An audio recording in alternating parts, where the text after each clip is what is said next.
નમસ્કાર મિત્રો, ફરી એકવાર મળી રહ્યા છે એક નવા રસપ્રદ સબ્જેક્ટ સાથે, નવા રસપ્રદ યુનિટ સાથે. મિત્રો, વાતની શરૂઆત કરીએ તે પહેલા મારા દરેક વહાલા વિદ્યાર્થી મિત્રોને ખાસ નમ્ર વિનંતી છે. જો તમારે ચેનલને સબસ્ક્રાઇબ કરવાની બાકી છે તો મિત્રો કરી લેજો, એ ખાસ ના ભૂલતા. ને એની સાથે સાથે મિત્રો ટેલિગ્રામ ચેનલને પણ મિત્રો સબસ્ક્રાઇબ કરવાની, જોઈન કરવાની ના ભૂલતા, કારણ કે આપણે બધી જ વસ્તુ મિત્રો મોટાભાગની ત્યાં અપલોડ કરતા હોઈએ છીએ. ને એ સિવાય મિત્રો ઇન્સ્ટન્ટ નોટિફિકેશન માટે ઇન્સ્ટાગ્રામ પેજને ફોલો કરી શકો છો. ત્યાં પણ મિત્રો બહુ બધી વસ્તુ જે છે મિત્રો આપણે અપલોડ કરતા હોય છે. MCQ હોય, કોઈ જે છે મિત્રો વિઝ્યુઅલ કોન્સેપ્ટ વાળા ટોપિક્સ હોય, બરોબર, કે પછી કોઈ રીલ્સ હોય, આ બધી વસ્તુ મિત્રો ત્યાં આપણે શેર કરતા હોઈએ છીએ. મિત્રો ટૂંકમાં કે આપણે બધા સાથે એકબીજા સાથે કનેક્ટ રહીએ એટલી વધારે મજા આવશે. અને આગળ મિત્રો હજી તો બહુ આગળ ચાલવાનું છે, બરોબર છે. હું આશા રાખું છું કે દરેક વિદ્યાર્થી મિત્રોને ખૂબ એટલે ખૂબ સારી પ્રિપેરેશન ચાલી રહી હોય. દિવસે ને દિવસે મિત્રો દિવસો જે છે ઓછા થઈ રહ્યા છે તમારા એક્ઝામ આવવાને, બરોબર. તો જેમ દિવસ ઓછા થાય એમ આપણું કન્ટેન્ટ, આપણો સિલેબસ પણ મિત્રો સાથે સાથે ઓછો થવો જોઈએ. સૌથી પહેલા તો મિત્રો પહેલી કમેન્ટ મિત્રો એ કરો કે શું મિત્રો આપણે જે છે આ એનેટોમી ચાલી રહ્યું છે એની સાથે સાથે ફિઝિયોલોજીના પણ લેક્ચર જે છે મિત્રો શરૂ કરવા છે? જો મિત્રો હા તો કમેન્ટ્સની અંદર મિત્રો મેન્શન કરવાનું ના ભૂલતા, બરોબર. જો મિત્રો 100 લોકોની કમેન્ટ હશે, મિનિમમ 100 લોકોની કમેન્ટ હશે કે સર ફિઝિયોલોજીના પણ લેક્ચર સાથે સાથે ચાલુ કરી દો, બરોબર, તો મિત્રો આપણે ફિઝિયોના આની સાથે મિત્રો ફિઝિયોના કરીશું, બરોબર છે. ઓકે સરજી, ચાલો. હવે મિત્રો આજે જે ટોપિક જે છે મિત્રો એ ભણવાનો છે આપણે એમ્બાલ્મિંગ, બરોબર. તો એ વાતની શરૂઆત કરીએ તે પહેલા મિત્રો આ સંપૂર્ણ લેક્ચર જે છે મિત્રો બહુ રસપ્રદ છે. સંપૂર્ણ લેક્ચર આના 2 થી 3 લેક્ચર છે મિત્રો, જે ડિટેલિંગ અકોર્ડિંગ ટુ સિલેબસ આપણે વિશાલ ખોડીફાડ એપ્લિકેશન્સની અંદર મિત્રો કરાવ્યા છે. ત્યાં મિત્રો 300+ લેક્ચર છે મિત્રો, બરોબર. 30-35 મિનિટની રેન્જની આજુબાજુના છે મિત્રો. એટલે તમે હજી મિત્રો કરો છો તો આરામથી મિત્રો ઇઝીલી કવર કરી શકો છો. જોજો મિત્રો, મોડું ના થઈ જાય મિત્રો. તમારી માટે સુવર્ણ તક છે. આપણે બીજી કોઈ એક્ઝામ દેવી જ નથી, આ જ એક્ઝામમાં પાસ થઈને બતાવવું છે, બરોબર. તો કોઈ પણ પ્રકારનો ચાન્સ મિત્રો આપણે લેવા માંગતા નથી. ચાલો મિત્રો, તો એના માટે મિત્રો એકવાર મિત્રો જરૂર મુલાકાત લેજો વિશાલ ખોડીફાડ એપ્લિકેશન પર, બરોબર. તેમાં મિત્રો કોર્સ પરચેસ કરવા બાબતે જે છે બધા અલગ અલગ સ્ટુડન્ટ્સ જે છે, બરોબર, એની ક્વેરી હતી કે સર કઈ રીતે, તો એના મિત્રો થોડા સ્ટેપ જે છે મિત્રો સમજાવી દઈએ આપણે. તો સૌથી પહેલા સાહેબ પ્લે સ્ટોર, જો ભાઈ એપ સ્ટોરની વાત મિત્રો આપણે પછી કરશું, પહેલા પ્લે સ્ટોર. મિત્રો 1 જ મિનિટ લઈશ તમારી, બરોબર. પ્લે સ્ટોર પર જે છે સાહેબ આપણે વિશાલ ખોડીફાડ જે છે સર્ચ કરવાનું રહેશે. અને એની આ જે એપ જે છે મિત્રો એમાં આ રીતનો લોગો હશે, એટલે બીજી કોઈ ના આવે, બરોબર. આ લોગો સાથેની એપ હશે મિત્રો, એ ડાઉનલોડ કરવાની રહેશે. આ એપ ડાઉનલોડ કરો એટલે મિત્રો તમારે તમારો મોબાઈલ નંબર જે છે સૌથી પહેલા આ એપની અંદર જે છે મિત્રો રજીસ્ટર કરવાનો રહેશે, બરોબર. એપની અંદર મિત્રો રજીસ્ટર કરો છો એટલે મિત્રો તમને પછી એની અંદર તમારા અલગ અલગ કોર્સ દેખાશે. તેમાં તમારે કોર્સ સિલેક્ટ કરવાનો છે કે ફૂલ કોર્સ લેવો છે, કે જેમાં 100 માર્ક્સનું ટેકનિકલ અને 100 માર્ક્સનું નોન ટેકનિકલ બધું આવી જાય, કે પછી તમારે ઓનલી ટેકનિકલ કોર્સની જ રિક્વાયરમેન્ટ છે. તો જે કોર્સ હોય મિત્રો એમાં પણ બંનેમાં પાછા 6 મંથ અને 12 મંથની વેલિડિટી છે. જેમ કે તમારે 6 મંથનો લેવો હોય, ઓનલી ટેકનિકલનો લેવો હોય તો એના પર ક્લિક કરવાનું રહેશે મિત્રો. ત્યાંથી તમારી પેમેન્ટ પ્રોસેસ પૂરી કરો એટલે ત્યાંથી જ મિત્રો તમને એક્સેસ મળી રહેવાનું છે. તમારે કોઈ તમારા સ્ક્રીનશોટ, પેમેન્ટના સ્ક્રીનશોટ ક્યાંય શેર કરવાની જરૂર નથી મિત્રો, બરોબર છે. Yes sir. તો મિત્રો એકવાર જરૂર મુલાકાત લેજો. હું તમને આટલું કહું છું તો એનું કંઈક રીઝન હોઈ શકે છે, બરોબર. Yes sir.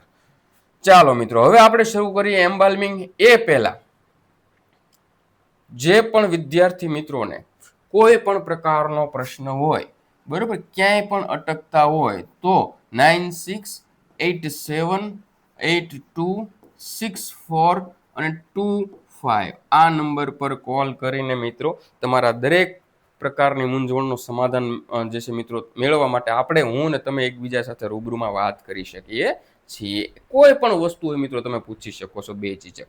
Okay, yes sir. ચાલો હવે સાહેબ એમ્બાલ્મિંગ આપણે શરૂ કરીએ, બરોબર. એ પહેલા એમ્બાલ્મિંગ જે છે ને બહુ મસ્ત રીતે સમજી લઈએ, બરોબર. કારણ કે મારું પેટર્ન જ એવી છે, પહેલા થોડો કોન્સેપ્ટ આપણે સમજી લઈને પછી MCQ આંગળીના ટેરવા પર જે છે મિત્રો સોલ્વ કરવાના છે.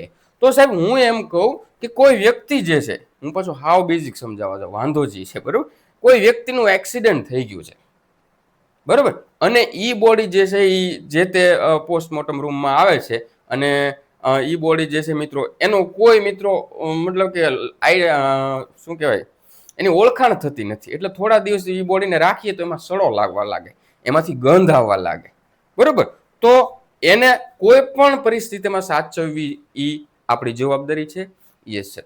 કોઈ વ્યક્તિ એવો છે કે એના ડેથ પહેલા જે છે એમ કે મારું બોડી જે છે એ છોકરાઓને સ્ટડી માટે રિસર્ચ માટે કામ લાગે, બરોબર, તો તમે મારું બોડી જે છે એ જે તે લેબની અંદર ડોનેટ કરજો. જેમ કે એનેટોમીની લેબની અંદર તમારે ડોનેટ કરવાનું છે, તો એનેટોમીની લેબની અંદર ડોનેટ કરે છે મિત્રો, પણ એ 1, 2, 3 દિવસમાં તો પછી સ્મેલ કરવા લાગશે, અંદર જે છે એ ટિશ્યુ ડિસ્ટ્રોય થવા લાગશે, સડો થવા લાગશે, ખરાબ સ્મેલ આવશે, બરોબર. તો આવી બધી વસ્તુમાં એને પણ પ્રિઝર્વ કરવું પડે. તો મિત્રો અલગ અલગ રીતે મિત્રો બોડીઓ ડેડ બોડી આવતી હોય છે ને એને અલગ અલગ બધી જ મેથડમાંથી મિત્રો છેલ્લે પ્રિઝર્વ કરવાની એક અલગથી મેથડ છે, બરોબર.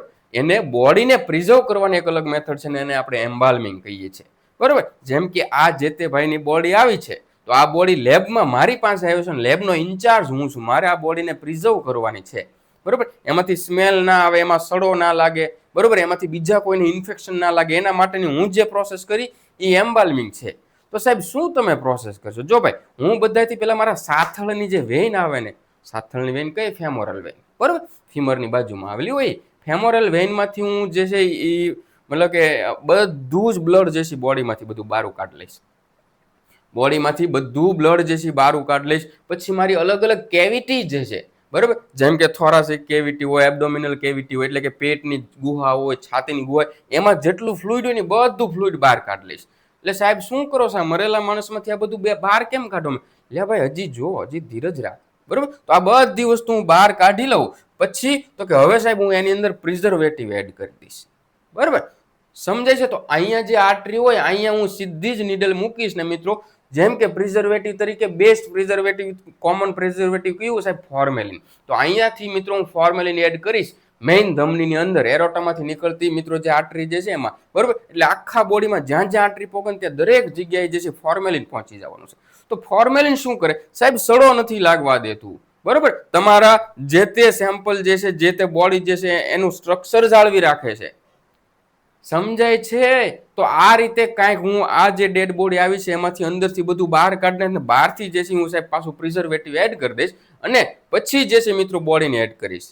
તો સાહેબ હવે તો અમને એ તો સમજાઈ ગયું, ચાલો કે અંદરની બધી વસ્તુ તમે, બટ આ બહાર ચામડી બામડી ઉખડવા ના લાગે, ઉખડવા લાગે ને ભાઈ, તો એના માટે બહારથી હું ચામડી ઉપર કે બીજા કોઈ ઓર્ગન ઉપર જે છે હું માલિશ તો ન કહેવાય પણ એના પર પણ મિત્રો જે તે ફોર્મેલિન લગાવીશ.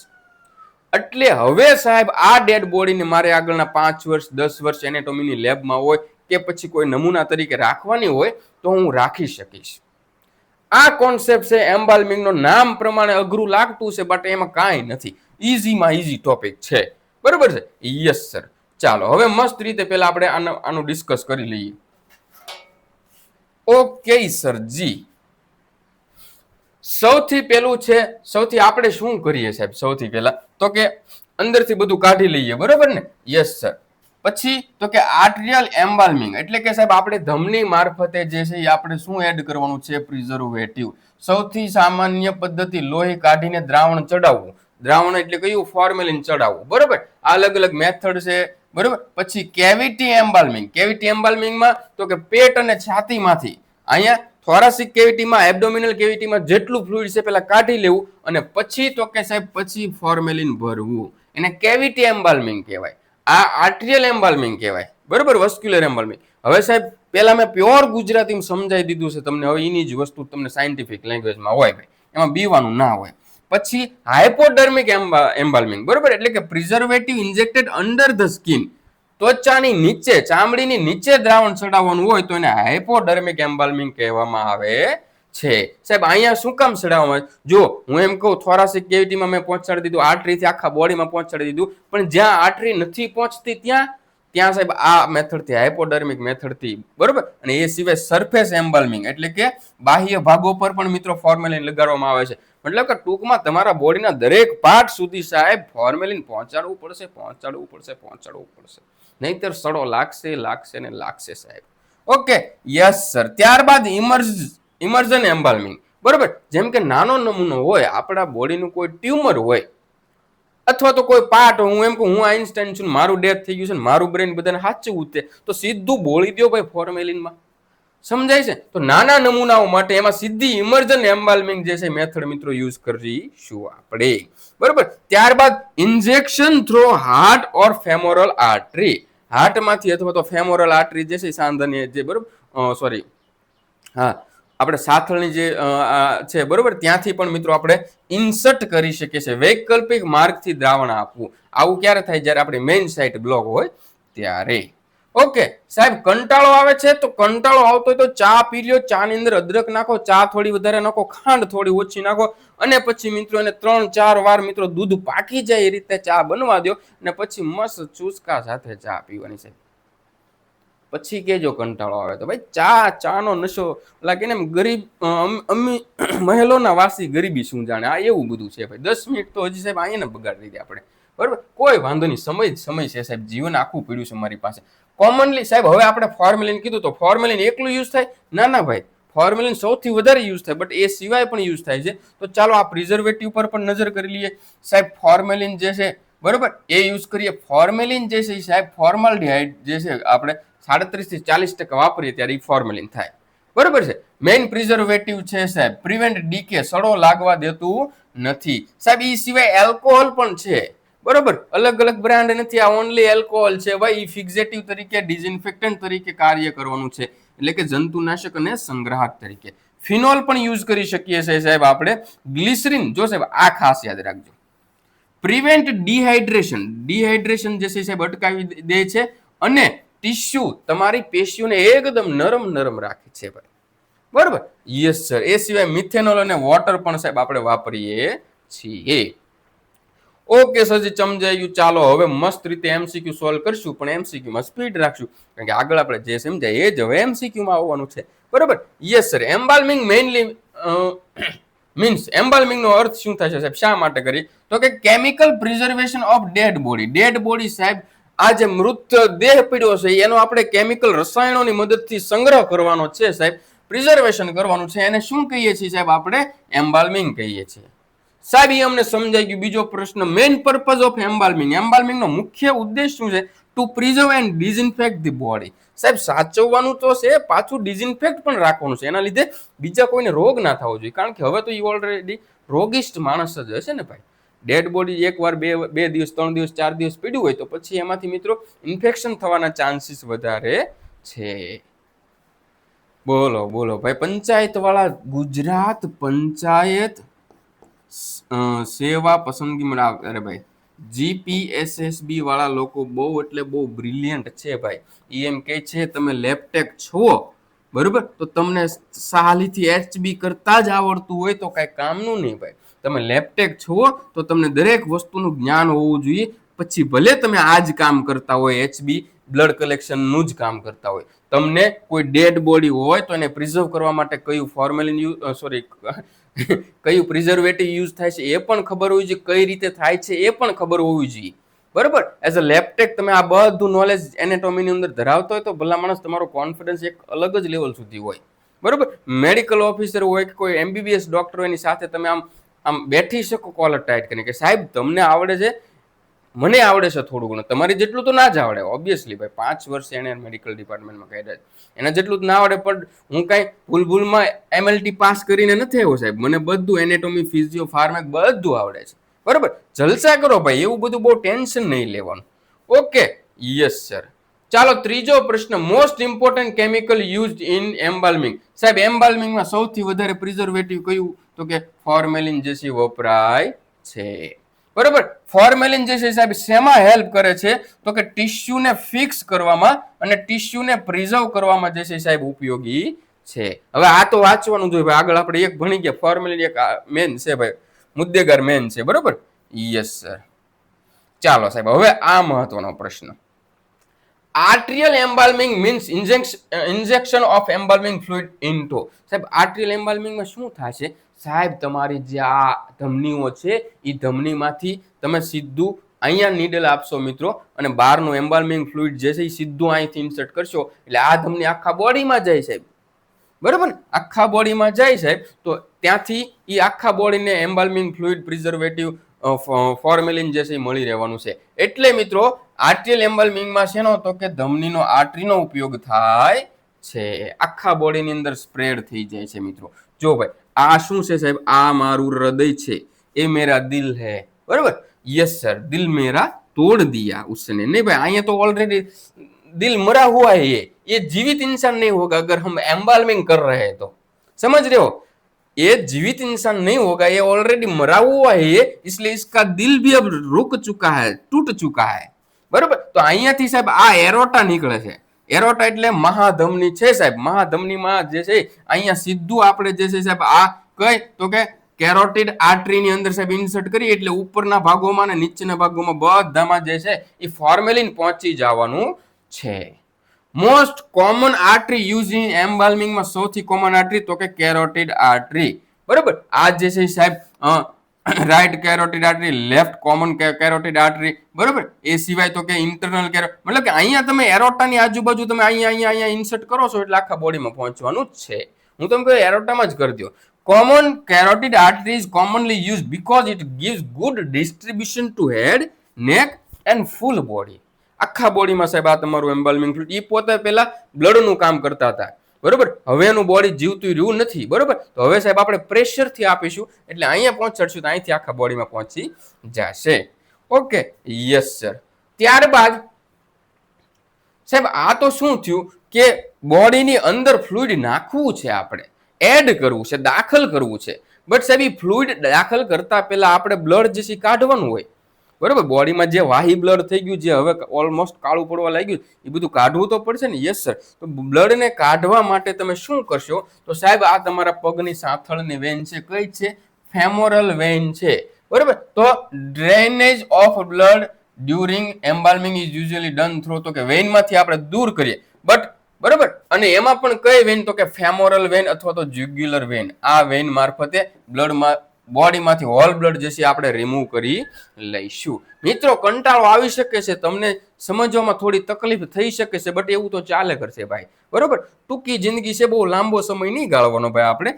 8મો પ્રશ્ન એવો છે કે cavity embalming is mainly done for. Cavity embalming એટલે સાહેબ અલગ અલગ ગુહાઓ હોય, અલગ અલગ ખાલી જગ્યા હોય. આપણા બોડીમાં ઘણી બધી કેવિટી છે, ખબર છે ને? Yes sir. એમાંની છાતીની ગુહા હોય, પેટની ગુહા હોય, એમાં જે ફ્લુઇડ ભરેલું હોય, જે પ્રવાહી ભરેલું હોય, એ પ્રવાહીને જે છે કાઢી લઈને ત્યાં આપણે ફોર્મેલિન એડ કરી અને કેવિટી એમ્બાલ્મિંગ કહેવામાં આવે છે. મારા વાલા મિત્રો, સમજાય છે કે નથી સમજાતું? યસ સર, સમજાય છે. સમજાય છે ને? Yes sir. તો ચાલો બધાથી પહેલો પ્રશ્ન થોડાક પ્રશ્ન પૂછી લઈએ, નકર કોઈ કમેન્ટ્સ જ નથી કરતું, બરોબર. આ જેટલા જોવે છે એ ફરજિયાત કમેન્ટ કરવા જોઈએ ભાઈ. જો માણસાઈ રાખો મિત્રો, તમે જોવો છો, તમારે નથી આનો કોઈ ચાર્જ ભાઈ. આની આપણે જે મોક ટેસ્ટ બનાવશું એનો પણ કોઈ ચાર્જ નથી, તો તમારે ચાર્જ સ્વરૂપે તમારે કમેન્ટ્સ જે કાંઈ લખવું એ લખી દો, બટ મારે તમારી કમેન્ટ્સ જોઈએ ભાઈ. એટલે મારે અહીંયા સામે 100 કે 1000 છોકરાઓ નથી બેઠા, અહીંયા જસ્ટ રેકોર્ડિંગ થઈ રહ્યું છે ભાઈ, બરોબર. બટ મને તમારી કમેન્ટથી એવી ફીલ આવશે કે અહીંયા કેટલા સ્ટુડન્ટ બેઠા છે. તમારી આત્માઓ સાથે મિત્રો મારું મિલન થવું જોઈએ થ્રુ વાયા કમેન્ટ્સ, બરોબર. Yes sir. તો સાહેબ cavity એમ્બાલ્મિંગમાં thoracic and abdominal cavity જે છે ત્યાં મિત્રો મોસ્ટલી થાય છે. શું પ્રશ્ન પૂછવાનો હતો એ તો ભૂલાઈ ગયો ભાઈ. પ્રશ્ન પૂછવાનો હતો એ તો ભૂલાઈ જ ગયો. ચાલો આ જ ચેપ્ટરના પૂછી લઈએ, બરોબર. એમ્બાલ્મિંગ જે છે શું છે, પ્યોર ગુજરાતીમાં મસ્ત 2 લાઈનમાં જવાબ લખો. હાલો આજ ડિસ્ક્રિપ્ટિવ લખતા નહીં. એમ્બાલ્મિંગની પ્રોસેસ તમારા શબ્દોમાં વર્ણવો. 2 માર્ક તમારા. હું 2 માર્કનો પ્રશ્ન છે ને હું તમને આપીશ, બરોબર. ઓકે. બીજો પ્રશ્ન, એમ્બાલ્મિંગની અંદર મોસ્ટ કોમન યુઝ થતું હોય એવું પ્રિઝર્વેટિવ કયું, બરોબર. એ પ્રિઝર્વેટિવનું નામ બોલો જી બોલો, બરોબર છે? Yes sir. ત્યારબાદ તો કે સૌથી વધારે જે છે આપણે પ્રિઝર્વેટિવ એડ કરવાની સૌથી મેઇન સાઇટ કઈ, બરોબર. એ પણ જવાબ આપો, બરોબર. પછી બ્લડ ડ્રેનેજ જે છે ક્યાંથી કરવાનું હોય એ પણ જવાબ આપો, બરોબર. આ બધા જવાબ આપો ભાઈ, મજા આવે છે. 9મો પ્રશ્ન, કેવિટી એસ્પિરેશન મીન્સ એટલે કે કેવિટી જે છે એસ્પિરેશનનો મતલબ સાહેબ છાતીમાં, પેટમાં, અહીંયા બધેમાં આ ખાલી જગ્યાઓમાં જે કાંઈ ફ્લુઇડ ભરેલું હોય, જે કાંઈ ગેસ ભરેલો હોય, આ બધું રિમૂવ કરવું કેમાંથી? બોડીમાંથી. તો એને કેવિટી એસ્પિરેશન કહેવામાં આવે છે. Okay. Yes sir. PP is important સાહેબ. આપણે પીપી કીટ પહેરીને જ કરવાનું છે, કારણ કે એ આપણને ઇન્ફેક્શન નથી લાગવા દેતું. કોને? તો કે સ્ટાફને. બરોબર, બહુ બેઝિક પ્રશ્ન છે મિત્રો. આ તમારે અંદરની લાઈનો ડિટેલમાં વાંચી લ્યો ભાઈ. Yes sir. Highly infectious body should be embalm with. બરોબર, highly infectious body should be embalm with એટલે કે સાહેબ જો કોઈ બોડી છે, તમે એમ જ સમજી લો કે કોઈ ટીબી વાળું પેશન્ટ છે, ડેડ થઈ ગયું છે એનું, બરોબર, અને એ આપણી પાસે આવ્યું છે ને તમારે એને એમ્બાલ્મિંગ કરવાનું છે, તો તમારે સાહેબ ટોટલી પીપી કિટ સાથે, શસ્ત્રો સાથે સજ્જ થઈને જવાનું છે. સીધું ત્યાં જઈને ખોલવાનું નહીં, બાકી તમને ટીબીનું સીધું ઇન્ફેક્શન લાગી શકે છે ભાઈ. Okay, yes sir. તો ફૂલ પીપી કિટ અને ગુડ વેન્ટિલેશન હોય ત્યાં જ મિત્રો આપણે એનું એમ્બાલ્મિંગ કરવાનું રહેશે. બરોબર છે? Yes sir. હું એમ કહું, નોર્મલ બોડી હોય તો સાહેબ આપણે 10% ફોર્મેલિન જશે યુઝ કરતા હોઈએ છીએ. બરોબર, 10% ફોર્મેલિન જનરલ યુઝ કરતા હોય છે. But higher formalin concentration for infectious body, infection બોડીની અંદર સાહેબ 20 થી 30% ફોર્મેલિન કોન્સન્ટ્રેશન જે છે આપણે યુઝ કરીશું, જેનાથી સારું ફિક્સેશન મળે અને ડિઝઇન્ફેક્ટન્ટ રહે.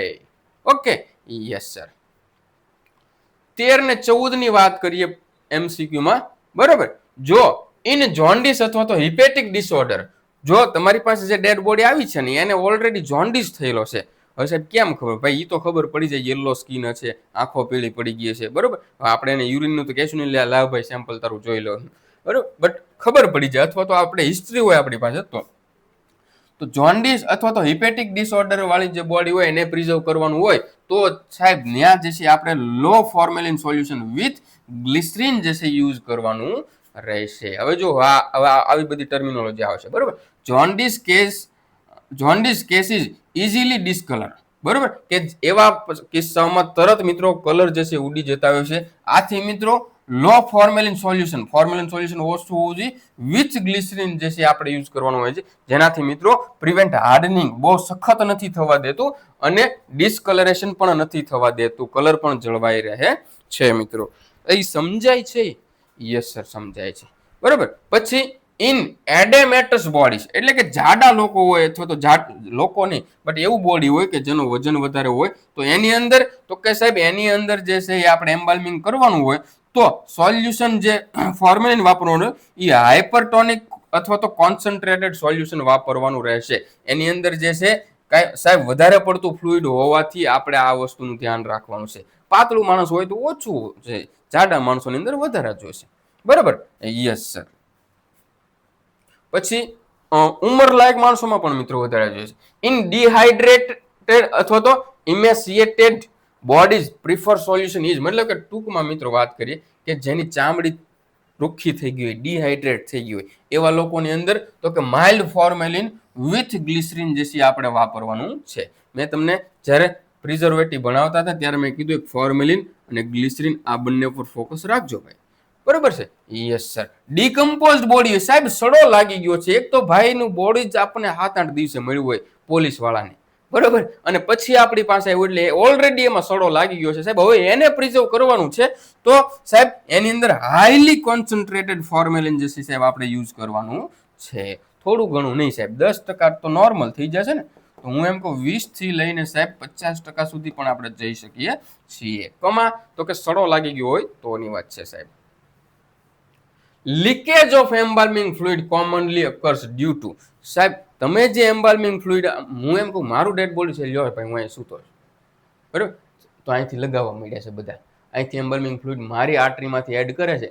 જેવું એડ કરે છે તો પણ એ તો પૂરું જ નથી થતું, કારણ કે અંદર ને અંદર ક્યાંકનું ક્યાંક લીકેજ છે. મારી અંદરની બીજી ક્યાંક આર્ટરી 1-2 જગ્યાએથી લીક હોય તો એ તો બહાર નીકળી જવાનું. હા સાહેબ, નીકળી જવાનું ને.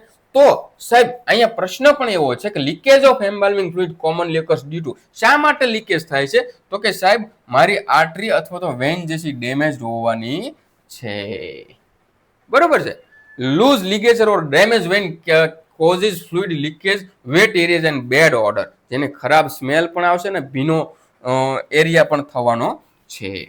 ઓવર પ્રેશર ઇન્જેક્શન મે કોઝ, બરાબર, એટલે કે મિત્રો તમે જે જો ભાઈ મારું હાર્ટ તો હાલતું નથી, એટલે હું કઈ હાર્ટમાં પહોંચાડી તો એ બધું ધબકાવીને બધું પહોંચાડી નહીં દે. હું બહારથી એક પ્રેશર સાથે એમ્બાલ્મિંગ કરીશ તો અમારા આખા બોડીમાં પહોંચે. પણ એ પ્રેશર જ્યારે મિત્રો વધારે થઈ જાય, ઓવર પ્રેશર થઈ જાય મિત્રો, તો કે સાહેબ મારા ટિશ્યુ જે છે એ તૂટવા લાગે એવું પણ બની શકે ને મારા ટિશ્યુમાં સોજા પણ આવી શકે છે ભાઈ. કોમનલી જ છે ભાઈ. વધારે પડતું ફુગામાં પ્રેશર આપો તો ફુગો વધારે પડતો ફૂલી જવાનો. બરોબર? Yes sir. જો સાહેબ એમ્બાલ્મિંગ કરવામાં મારી પાસે બોડી આવ્યું છે, બરોબર, અને હું જે છે એ મનાલીના ટૂરમાં 4 દિવસ જતો રહ્યો છું, તો સાહેબ કાંઈ નહીં થાય. એની અંદર જે છે સ્વ વિઘટન થવા લાગશે અને સડો લાગવા મળશે. ઓટોલાઇસિસ અને ડિકમ્પોઝિશન જેવી ઘટનાઓ શરૂ થઈ જાય છે. બટ અહીંયા શું કીધું છે? Delay allows autolysis and decomposition to begin, એટલે કે સડો અને સ્વ વિઘટન શરૂ થઈ જાય છે. Your notes mention embalming should be ideally done with 6 to 8 hours of after death. વ્યક્તિના મૃત્યુના 6 થી 8 કલાક પછી તમારી એમ્બાલ્મિંગની પ્રોસેસ જે છે મિત્રો સ્ટાર્ટ થઈ જવી જોઈએ. Ideal cold storage temperature for preserve body, જે ડેડ બોડી જે છે મિત્રો એને પ્રિઝર્વ કરવા માટે આઈડિયલી 2 થી 4 ડિગ્રી સેલ્સિયસનું ટેમ્પરેચર જે છે મિત્રો એ કેવું છે? આઈડિયલ છે, કે જે ડિકમ્પોઝિશનને મિત્રો અટકાવે છે મિત્રો, અને સ્ટોર કરવામાં મદદ કરે છે. અહીં સમજાય છે મારા વાલા વિદ્યાર્થી મિત્રો કે જો ભાઈ લાઈક કરજો, કમેન્ટ કરજો. બરોબર? હાલો હું તમને એક પ્રશ્ન પૂછી લો. ઝેરનો કટોરો પી જજો બાપુ, આવું કોણે કીધું હતું? બરોબર? આવું કોણે કીધું હતું? આપણો આઉટ ઓફ સિલેબસ થઈ ગયો, પણ પૂછવાનો તો છે જ તે ભાઈ. બરોબર? નહીં એવું નથી, આપણે બધું પૂછી લઈએ. બરોબર? હું એમ કહું, ચાલો છંદ છે. બરોબર? છંદ છે તો છંદની અંદર 17 અક્ષરના 4 છંદ છે. બરોબર? 1 2 3 ને 4, આ ચારે 4 ના નામ બોલો. 21 અક્ષરનો જે છે એક છંદ છે. બરોબર? એનું નામ બોલો. 32 અક્ષરનો 32 અથવા તો 31 અક્ષરનો એક છંદ છે, એનું નામ બોલો. ગુજરાતી ગ્રામર છે એલા ભાઈ, 20 માર્ક્સનું તમને આ આવડવું જોઈએ. બરાબર? યસ સર, આ બધું તો આવડે છે. 15 અક્ષરનો તો કે સાહેબ એનો પણ એક છે, એનું પણ બોલો. 14 અક્ષરનો તો કે સાહેબ એનો પણ એક છંદ છે, એનું નામ પણ બોલો. 12 અક્ષરના તો કે 12 અક્ષરના પણ છે, એના નામ પણ બોલો. 11 અક્ષરના તો કે સાહેબ એના પણ છે, ઇન્દ્ર ઓઝા, ઉપેન્દ્ર ઓઝા, ઉપજાતિ. એલા નામ નતા બોલો. આ બધા કમેન્ટ લખો, મારે કમેન્ટ સેક્શન ભરેલું હોવું જોઈએ. બરોબર? Yes sir. અરે ભાઈ, શિરે તમારી બહાદુરી, તમે તો ઉંદર જોઈને નાખ્યા. સાહેબ આ કયો અલંકાર લાગે? શિરે તમારી બહાદુરી, તમે તો ઉંદર જોઈને નાખ્યા. કયો અલંકાર આવે? બરોબર? Yes sir. છંદ, અલંકાર, સમાસ, આ બધું જો તમારા સિલેબસમાં હોય તો આવડવું જોઈએ. ઇંગ્લિશની અંદર સાહેબ degree, question tag, active passive, tense, article, બરોબર, આ બધી વસ્તુ તમને આવડવી જોઈએ. ડાયરેક્ટ, ઇનડાયરેક્ટ, એક્ટિવ પેસિવ બધું. ચાલો મિત્રો, તો હવે મિત્રો અહીં મસ્ત રિવિઝન કરી લો. ચાલો ભાઈ, પોઝ કરીને, વિડીયો પોઝ કરીને તમે જે કઈ ભણ્યા એ રિવિઝન કરી લો. બરોબર? Yes sir. આ પણ પોઝ કરીને જોઈ લો. મિત્રો, તો મારે હવે તમને વધારે કાંઈ નથી કેવું. બરોબર? હું આશા રાખું છું કે તમને દરેક વસ્તુને સમજાણું હોય, અને હું જે મહેનત કરી રહ્યો છું એ પ્રમાણે મિત્રો તમે પણ મહેનત કરી રહ્યા હોય. અને તમે મિત્રો કમેન્ટ કરજો, જેનાથી મને ખબર પડશે કે તમારી પ્રિપરેશન કેવી ચાલી રહી છે. બરોબર? ચાલો મિત્રો, વધારે કાંઈ ના કહેતા આજ માટે આટલું જ. જય હિન્દ, જય ભારત.